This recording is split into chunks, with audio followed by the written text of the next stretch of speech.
நீ 2 நாளுக்கு வாய் வச்சிருந்தாலும் துண்டை தவிர ஒரு மயிறு கிடையாது.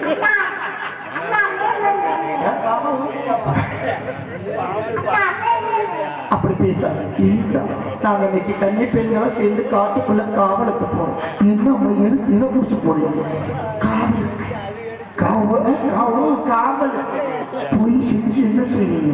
விளக்க மறுபட போறோம். நாங்க இன்னைக்கு பெண்களா சேர்ந்து காட்டுக்குள்ள காவலுக்கு போறோம். அங்க போய் என்ன செய்வோம்? நாங்க பொம்பளை பிள்ளைலாம் சேர்ந்து பறவை விரட்டோம். நம்ம போய் ஒரு நாளைக்கு அங்க போய் தொங்காஷ் போடுவோம். நீங்க போய் சாத்தனி அளவு போட்டுக்கீங்க. ஆனா ஏண்டி டான்ஸரை விட நீ ரொம்ப சூப்பர். அவ வந்தாலும் பேசுறியா? ஏண்டி இவ்வளவு சூப்பரா இருக்கே, என்னதை திங்கிற? பிய திங்கிற. ஏய், விட்டமின் பி. யாரை விட்டது?